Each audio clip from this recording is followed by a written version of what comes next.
we were studying the chapter 3 of your science textbook, that is synthetic fibers and plastic. And till the last lecture, we covered what are synthetic fibers and what are the types of synthetic fibers. So in the types, we studied nylon, polyester and acrylic. We also studied rayon, and that's where we ended the last chapter. So in today's chapter, we'll start from characteristics of synthetic fibers. Now imagine that it is a rainy day. What kind of umbrella would you use and why? Synthetic fibers possesses unique characteristics which make them popular dress material. They dry up quickly, are durable and less expensive, readily available and easy to maintain. तो ये पूछ रहा है कि अगर एक बहुत rainy day है तो आप किस तरीके का अम्ब्रेला यूज़ करना पसंद करेंगे. तो जनरली हम जो अम्ब्रेलाज यूज़ करते हैं उसमें सिंथेटिक फाइबर्स का यूज़ होता है. अब सिंथेटिक फाइबर्स इतने पॉपुलर क्यों हैं, लोग क्यों इतना ज़्यादा पसंद करते हैं? तो इसके कुछ कैरेक्टरिस्टिक्स की वजह से सिंथेटिक फाइबर इतने पॉपुलर हैं. तो वो क्या कैरेक्टरिस्टिक्स है? सो दे ड्राई अप क्विकली, मतलब ये बहुत जल्दी सूख जाते हैं, कि अगर गीले भी हुए हैं तो बहुत जल्दी ये सूख जाते हैं. आर ड्यूरेबल, ये बहुत समय तक चलते हैं. ये सिंथेटिक फाइबर से बनी हुई जो चीज़ें हैं वो बहुत ड्यूरेबल होती है और बहुत समय तक चलती हैं. Less expensive, so as compare to the natural fibres, synthetic fibres are less expensive, ये ज़्यादा सस्ते होते हैं, कम महंगे होते हैं. Readily available and easy to maintain, और ये हर जगह मिल जाते हैं. They are readily available and easy to maintain, कि इनसे बने हुए कपड़ों को मेंटेन करना ईजी होता है. कि हमने पिछले कुछ एग्जांपल्स में पढ़ा था कि कपड़े क्रश नहीं होते हैं, ज़्यादा उनको आयरन करने की ज़रूरत नहीं पड़ती. तो synthetic fibres are easy to maintain. That's why ये जो फाइबर्स से बनी हुई चीज़ें हैं बहुत ज़्यादा पॉपुलर हैं. Now, do synthetic fibers soak less more water than the natural fibers? Do they take less or more time to dry? So, इसमें क्वेश्चन पूछा है कि क्या सिंथेटिक फाइबर्स पानी में कम भीगते हैं और क्या ये ड्राई होने में कम समय लेते हैं. तो सिंथेटिक फाइबर कम पानी सोखते हैं और ड्राई होने में ये कम समय लेते हैं. Now, next topic is plastics. So, you must be familiar with many plastic articles used every day. Make a list of such items and their uses. तो प्लास्टिक ऐसी चीज़ है जो आप सबको पता है, आप सब ने देखी है प्लास्टिक क्या होता है, प्लास्टिक से बनी हुई चीज़ें कौन कौन सी है. तो हम अपने आजू बाजू देखेंगे तो बहुत सारी चीज़ें आपको मिल जाएगी जो कि प्लास्टिक से बनी हुई हैं. Now, plastic is also a polymer like the synthetic fiber.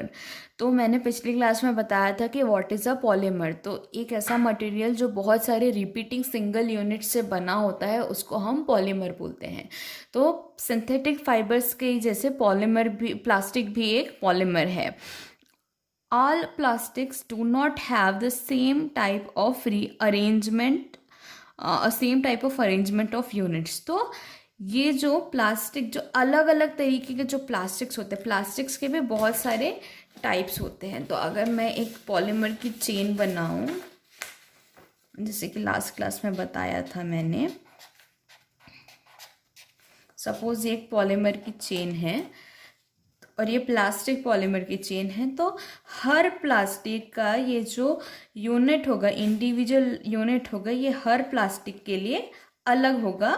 Her plastic के लिए ये सिमिलर नहीं होगा. कि अगर कोई एक तरीके का प्लास्टिक है तो उसमें ये दूसरी सिंगल यूनिट रहेगी, कोई और प्लास्टिक है तो उसमें ये अलग सिंगल यूनिट रहेगी. तो हर प्लास्टिक का अरेंजमेंट अलग होता है और इसमें जो यूनिट्स होती हैं वो भी अलग होती है. In some it is linear whereas in others it is cross linked. तो यहाँ पर ये जो आपको डायग्राम दिया है फिगर 3.6, तो ये जो फर्स्ट डायग्राम है वो एक लीनियर चेन का डायग्राम है और ये जो सेकेंड डायग्राम है ये क्रॉस लिंक्ड अरेंजमेंट का डायग्राम है. तो किसी प्लास्टिक में ये जो यूनिट्स रहती हैं ये लीनियरली अरेंज्ड होती है और किसी प्लास्टिक में ये क्रॉस लिंक्ड अरेंज होती है। तो ये जो प्लास्टिक्स है इनमें जो अरेंजमेंट भी होता है अलग अलग होता है, और बेस्ड ऑन दिस अरेंजमेंट हम प्लास्टिक्स को क्लासीफाई भी करते हैं। Plastic articles are available in all possible shapes and sizes. You can see in figure 3.7. तो अब यहाँ पे इस फिगर में आपको बहुत सारे एग्जांपल्स दिए, जैसे कि चेयर दी है, बकेट दी है, ये शायद एक पॉट है, आपके टॉयज़ हैं। तो प्लास्टिक हम अगर अपने आजू बाजू देखेंगे तो बहुत सारे शेप्स और कलर्स और कैरेक्टरिस्टिक्स के आपको प्लास्टिक दिखाई देंगे। Have you ever wondered how this is possible? The fact is that plastic is easily moldable, that is can be shaped in any form. तो अब एक प्लास्टिक से इतनी सारी चीज़ें कैसे बन सकती हैं? वो इसलिए बन सकती है क्योंकि प्लास्टिक बहुत इजीली मोल्डेबल होता है। मोल्डेबल मतलब आप इसको किसी भी शेप में ढाल सकते हैं। तो ये जो प्रॉपर्टी होती है कि it can be shaped in any form, so this property is called moulding property. So plastic is easily mouldable, that is it can be shaped in any form, किसी भी इसको शेप में आप ढाल सकते हो। Plastic can be recycled, reused, coloured, melted, rolled into sheets और made into wires. तो ये सब चीज़ें आप प्लास्टिक के साथ कर सकते हो कि आप प्लास्टिक को रिसाइकल कर सकते हो। रिसाइकल करना मतलब उसको इसमें दो वर्ड्स हैं, री एंड देन साइकिल, कि आप इसको पिघला करके फिर से किसी और फॉर्म में यूज़ कर सकते हो। कि सपोज़ एक प्लास्टिक की चेयर है, तो आपने इसको पिघलाया और अब उसको एक प्लास्टिक का कंटेनर बना दिया, तो इसको बोलते हैं रिसाइकिल करना। रीयूज़ करना कि आप सपोज़ एक चेयर है तो आप उस चेयर को फिर से यूज़ कर सकते हो, रीयूज़ करना। कलर्ड, एक बार ख़राब होने के बाद उसको मेल्ट करके दूसरे कलर में उसको चेंज किया जा सकता है। Melted, it can be melted, rolled into sheets और मेड इनटू वायर्स, कि आप प्लास्टिक को शीट में भी कन्वर्ट कर सकते हो और वायर में भी कन्वर्ट कर सकते हो। तो इतनी सारी चीज़ें जब आप प्लास्टिक के साथ कर सकते हो, इसलिए प्लास्टिक की आपको इतनी सारी चीज़ें दिखाई देती हैं। That is why it finds such a variety of uses. Now इस बॉक्स में क्या लिखा है? Polythene, poly plus ethene is an example of a plastic. It is used for making common used polythene bags.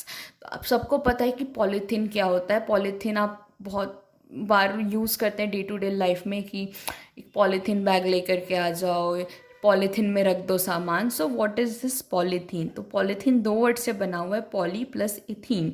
Ethene एक chemical substances होता है, और जब बहुत सारे इथीन के यूनिट्स आपस में मिलते हैं तो वो पॉलीथीन बनाते हैं।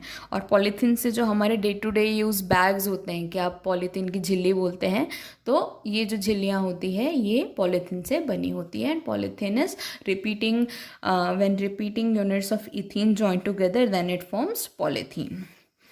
Now try to bend a piece of plastic yourself. Can all the plastic articles be bent easily? But यहाँ पर भी एक वेरिएशन है। वो वेरिएशन क्या है कि अब हर प्लास्टिक की चीज़ को आप इजीली मोल्ड नहीं कर सकते। कि अगर आप कुछ प्लास्टिक की चीज़ों को लोगे और उसको मोड़ने की कोशिश करोगे, तो कुछ चीज़ें ऐसी होगी जिसको आप मोड़ पाओगे, कुछ चीज़ें ऐसी होगी जिसको आप नहीं मोड़ पाओगे, कुछ चीज़ें ज़्यादा स्ट्रॉन्ग होती है। You will observe that some plastic articles can bend easily while some break when forced to bend. तो जो मैंने बोला कि कुछ प्लास्टिक के जो आर्टिकल्स है वो easily bend हो जाएंगे, पर कुछ जो आर्टिकल्स है जब आप उसको ज़्यादा आप फोर्स अप्लाई करोगे तो वो टूट जाएंगे। When we add hot water to a plastic bottle, it gets deformed. Such plastic which gets deformed easily on heating and can be bent easily are known as thermoplastics. तो ये एक important definition है कि सब आप देखते हो कि अगर आप एक प्लास्टिक की बॉटल ले रहे हो और उसमें अगर आप बहुत गर्म पानी डालोगे, तो वो प्लास्टिक की बॉटल क्या होगी? वो प्लास्टिक की बॉटल पिघल जाएगी, डिफॉर्म हो जाएगी। ठीक है, तो ऐसी प्लास्टिक की चीज़ें जो बहुत जल्दी डिफॉर्म हो जाती है, मतलब उनका शेप बिगड़ जाता है। उनका शेप बिगड़ जाता है और वो बहुत इजीली आप उसको बेंड कर सकते हो, बेंड कर सकते हो मतलब मोड़ सकते हो, तोड़ सकते हो, उसका शेप बदल सकते हो। तो अगर आप किसी भी प्लास्टिक को ये बहुत इजीली कर सकते हो तो वो प्लास्टिक जो है उनको हम थर्मोप्लास्टिक बोलते हैं, ठीक है। तो मैं एक बार फिर से पढ़ रही हूँ। Such plastics which gets deformed easily on heating and can be bent easily are known as thermoplastics. Now, polythene and PVC are some examples of thermoplastics. These are used for manufacturing toys, combs and various types of containers. तो thermoplastic का example जो इसमें दिया है polythene and PVC. सो अगर आप polythene लोगे और आप उसको खींचोगे, आप उसमें गर्म पानी डालोगे तो पॉलीथीन का शेप बिगड़ जाएगा, पॉलीथीन मेल्ट हो जाएगी। इसलिए पॉलीथीन भी एक थर्मोप्लास्टिक का एग्जाम्पल है। अब इन थर्मोप्लास्टिक्स का यूज़ टॉयज़ बनाने में, कोम बनाने में, कंघियाँ बनती है, बहुत सारे खिलौने बनते हैं और डिफरेंट टाइप्स ऑफ कंटेनर्स बनाने में थर्मोप्लास्टिक्स का यूज़ होता है। Now, on the other hand, there are some plastics which, when molded once, cannot be softened by heating. These are called thermosetting plastics. तो अब एक जो दूसरे तरीके के प्लास्टिक्स होते हैं उसको आप कितना भी गरम कर लो वो मेल्ट नहीं होते हैं। सो एक बार जो उनको शेप दे दिया इनिशियली, उसके बाद उस शेप को बिगाड़ना बहुत मुश्किल होता है। तो इन टाइप के प्लास्टिक्स को हम थर्मोसेटिंग प्लास्टिक्स बोलते हैं। तो मैं फिर से पढ़ रही हूँ। There are some plastics which when moulded once can not be softened by heating. These are called thermosetting plastic. की एक बार आपने उसको बना लिया, एक शेप आपको उसको दे दिया, उसके बाद वो हीट करने के बाद भी अपने उस शेप को छोड़ते नहीं हैं, तो उन प्लास्टिक्स को हम थर्मोसेटिंग प्लास्टिक्स बोलते हैं। 2 examples are bakelite and melamine. So ये जो 2 प्लास्टिक्स एग्जाम्पल है, बेकेलाइट एंड मेलामाइन, ये थर्मोसेटिंग प्लास्टिक्स हैं। Bakelite is a poor conductor of heat and electricity. It is used for making electrical switches, handles of various utensils etcetera. तो ये जो bakelite होता है ये पुअर कंडक्टर है किसका, हीट एंड इलेक्ट्रिसिटी। तो इसमें हीट और इलेक्ट्रिसिटी इजीली पास नहीं हो पाती है, इसीलिए बेकेलाइट का यूज़ हम कहाँ पर देखेंगे, इलेक्ट्रिकल स्विचेस बनाने में, हैंडल्स बनाने में। तो अब सपोज स्विच को हमने बेकेलाइट से बना दिया, तो अब आप उस स्विच को यूज़ करोगे तो आपको करंट नहीं लगेगा, क्योंकि bakelite is a poor conductor of electricity. और सिमिलरली अगर आपने उसको किसी यूटेंसिल का हैंडल बना दोगे, किसी बर्तन का अगर आप बेकेलाइट से हैंडल बनाओगे तो वो बर्तन कभी गर्म नहीं होगा। अगर आप हैंडल को पकड़ोगे तो उसको आपको हीट फील नहीं होगी, क्योंकि bakelite is a poor conductor of heat also. इसलिए बेकेलाइट का यूज़ हम इलेक्ट्रिकल स्विचेस और हैंडल्स बनाने में करते हैं। Melamine is a versatile material. It resists fire and can tolerate heat better than other plastics. It is used for making floor tiles, kitchenware and fabric which resist fire. Now, melamine का बहुत versatile material है, मतलब बहुत सारी जगहों पे इसका use होता है। ये इट रेजिस्ट फायर, ये फायर नहीं कैच करता, इसमें आग नहीं लगती है। It can tolerate heat better than any other plastic, और ये इसमें हीट टॉलरेंस की जो लिमिट है वो बहुत ज़्यादा होती है दूसरे प्लास्टिक से कंपैरिजन में। हीट टॉलरेंस मतलब ये बहुत ज़्यादा गर्म टेम्परेचर्स को सह सकते हैं विदाउट गेटिंग मेल्टेड। तो इनका यूज़ होता है फ्लोर टाइल्स बनाने में, किचनवेयर बनाने में और ऐसे फैब्रिक बनाने में जो फायर नहीं पकड़ेंगे। Now, figure 3.8 shows the various uses of thermoplastics and thermosetting plastics. तो थर्मोसेटिंग प्लास्टिक्स से आप देख रहे हो प्लेट्स बनी है, इलेक्ट्रिकल स्विचेस बनी हैं, और यहाँ और दूसरे एग्जांपल्स है। और थर्मोप्लास्टिक्स से प्लास्टिक का कंटेनर और वायर बना। तो ये सब एग्जांपल्स है different types of plastic materials का। Now, plastics as materials of choice.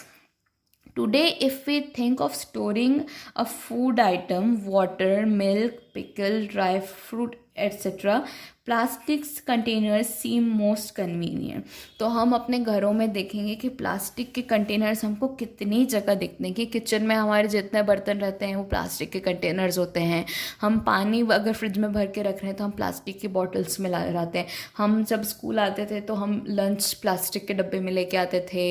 हमारी जो बॉटल्स है, वाटर बॉटल्स, वो भी प्लास्टिक की बनी हुई रहती है। तो अगर हम देखें कि अगर हमको किसी चीज़ को स्टोर करना है कहीं पर रख के, तो आजकल प्लास्टिक के जो कंटेनर्स है वो सबसे ज़्यादा कन्वीनियंट ऑप्शन है। This is because of their light weight, lower price, good strength and easy handling. अब क्यों कन्वीनियंट है? क्योंकि बहुत लाइट वेट होते हैं प्लास्टिक के कंटेनर्स, का वेट ज़्यादा नहीं होता है। लोअर प्राइस, ये कंपैरेटिवली चीप होते हैं, सस्ते होते हैं एज़ कम्पेयर टू अगर आप स्टील के डब्बे लेने जाएंगे तो उसके हिसाब से प्लास्टिक के जो कंटेनर होते हैं उनका प्राइस कम होता है। Good strength and easy handling, ये काफ़ी स्ट्रॉन्ग भी होते हैं कि लंबे समय तक चल जाते हैं, अगर वो कभी गिर भी गए तो टूटते नहीं हैं। और ईजी टू हैंडल, कि आप इजीली इनको हैंडल कर सकते हैं, वॉश कर सकते हैं। तो इसलिए आजकल स्टोरिंग और किसी भी फूड को स्टोर करने के लिए plastic containers are the most convenient ones.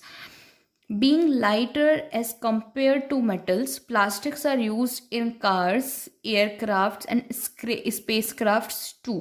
The list is endless if we start continuing articles like slippers, furniture, decoration pieces, etc. So अब ये प्लास्टिक क्योंकि बहुत लाइट इन वेट होते हैं, कि ये बहुत हल्के होते हैं, तो इनका यूज़ कार्स में, एयरक्राफ्ट्स में, स्पेस क्राफ्ट्स में, कि ऐसी जगह जहाँ पे आपको वेट का बहुत ध्यान रखना पड़ता है कि कहीं वेट कहीं पे ज़्यादा ना हो जाए, कि स्पेस क्राफ्ट में 1-1 ग्राम का बहुत इंपॉर्टेंस होता है, तो इन जगहों पे भी प्लास्टिक्स का यूज़ होता है रादर देन मेटल्स, बिकॉज इनका वेट बहुत कम होता है। और अगर हम अपने आजू बाजू देखेंगे तो आपको काउंटलेस चीज़ें ऐसी मिलेगी जो प्लास्टिक की बनी हुई, जैसे कि हमारी कई चप्पलें, हमारा फर्नीचर, हमारा डेकोरेशन के जो आर्टिकल्स, ये सब प्लास्टिक से बने हुए हैं। सो प्लास्टिक हर जगह है। Now plastic is non reactive, so you know that metals like iron get rusted when exposed to moisture and air. So आप लोगों ने देखा होगा कि अगर कभी कोई मेटल का ऑब्जेक्ट लाइक आयरन, कोई लोहे की चीज़ अगर बाहर पड़ी रह गई है तो उसमें जंग लग जाता है, क्योंकि बाहर मॉइस्चर होता है, एयर है, तो उस वजह से मेटल्स में जंग लग जाता है। But plastics do not react with water and air, they are not corroded easily. That is why they are used to store various kinds of materials including many chemicals. So जो metal की चीज़ें हैं वो corrode हो जाती है, but plastic में कभी जंग नहीं लगता, क्योंकि प्लास्टिक एयर और वाटर के साथ रिएक्ट नहीं करते हैं करके उसमें कभी जंग नहीं लगता और वो कभी कोरोड नहीं होते।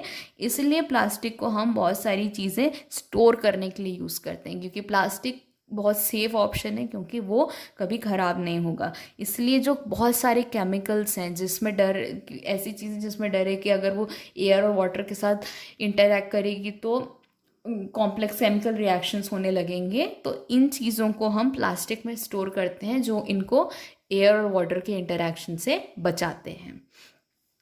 Now plastic is light, strong and durable. Talk to your parents and or grandparents about the types of plastic buckets that were used in the past. What is the material of the buckets or mugs that we use today? So अगर आप अपने mummy papa या दादी दादा से पूछेंगे कि आप उनके ज़माने में किस तरीके की बकेट्स यूज़ हुआ करती थी, तो वो मोस्ट जनरली बताएंगे उनके यहाँ मेटल की बकेट्स यूज़ हुआ करती थी, बहुत हैवी अलग अलग मेटल्स की बनी हुई बकेट्स यूज़ हुआ करती थी। बट अभी हम देखते हैं तो हमारे बाथरूम्स में जनरली प्लास्टिक से बनी हुई बकेट्स और मग्स हम लोग देखते हैं। So what are the advantages of using a plastic container? So कुछ एडवांटेजेस हमने अभी इसके पहले वाले सेक्शन में डिस्कस किया, कुछ एडवांटेजेस हम आगे डिस्कस करेंगे। Since plastic is very light, strong, durable and can be molded into different shapes and sizes, it is used for various purposes. So ये हमने अभी पढ़ा कि प्लास्टिक बहुत लाइट इन वेट है, स्ट्रॉन्ग होता है, बहुत लंबे समय तक चलता है और आप इसको डिफरेंट शेप्स में आप इसको ढाल सकते हैं, तो इसको बहुत जगहों पे इसका यूज़ किया जा सकता है। Plastics are generally cheaper than metals, और अगर आप एक प्लास्टिक कंटेनर और एक मेटल का कोई भी चीज़ को अगर आप उसका प्राइस कंपेयर करोगे तो प्लास्टिक जो है काफ़ी चीप होता है as compare to metals. They are widely used in industry and for household articles, तो इसलिए प्लास्टिक का यूज़ बहुत सारी इंडस्ट्रीज़ में और घरेलू चीज़ें बनाने के लिए, हाउस होल्ड आर्टिकल्स बनाने के लिए प्लास्टिक का यूज़ होता है।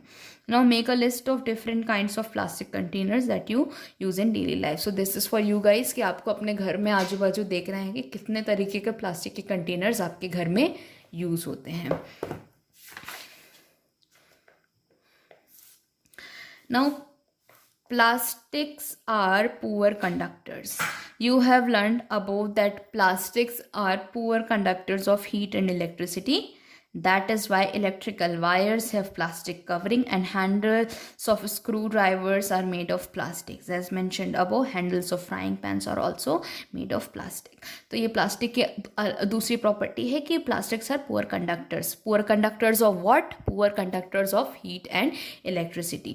कि ये हीट और इलेक्ट्रिसिटी को इजीली कंडक्ट नहीं करते हैं, एक एंड से दूसरे एंड तक पास नहीं होने देते हैं. इसलिए हम जो देखेंगे कि जितने भी इलेक्ट्रिकल वायर्स होते हैं उसकी जो कोटिंग रहती है वो प्लास्टिक की होती है, ताकि करंट जो भी उस वायर को पकड़ रहा है उसको करंट ना लगे.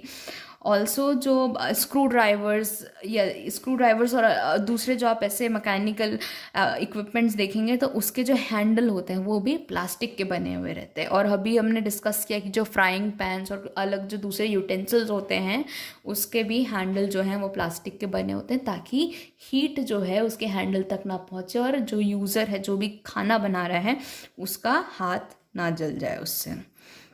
Now did you know? So plastics find extensive use in healthcare industry. Some examples of their use are the packaging of tablets, threads used for stitching wounds, syringes, doctors gloves and number of medical instruments. तो हमारे घर के सामानों के अलावा भी plastic के बहुत सारे यूजेस हैं, जैसे कि मेडिकल इंडस्ट्री जो है उसमें भी बहुत ज़्यादा प्लास्टिक का यूज़ होता है. कि जो टैबलेट की जो कोटिंग रहती है, पैकेजिंग होती है, वो प्लास्टिक से होती है. जो स्टिचिंग के लिए जो थ्रेड्स यूज़ होते हैं कि वो भी प्लास्टिक से बने रहते हैं. जो आपकी सीरिंजेस होती हैं इंजेक्शन की, जो वो प्लास्टिक से होती है. डॉक्टर्स के ग्लव्स प्लास्टिक से बने रहते हैं और बहुत सारे जो मेडिकल इंस्ट्रूमेंट्स रहते हैं वो भी प्लास्टिक से बने हुए रहते हैं.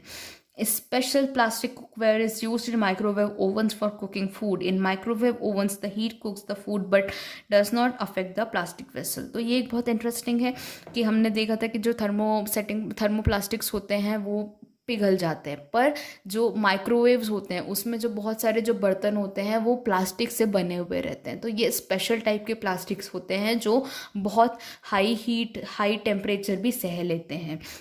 सो जब आप इन हाई टेम्परेचर रेजिस्टेंट मटेरियल को यूज़ करते हैं तो जो हीट रहता है वो फूड को गर्म करता है, पर जो ये प्लास्टिक के बर्तन हैं वो पिघलते नहीं हैं.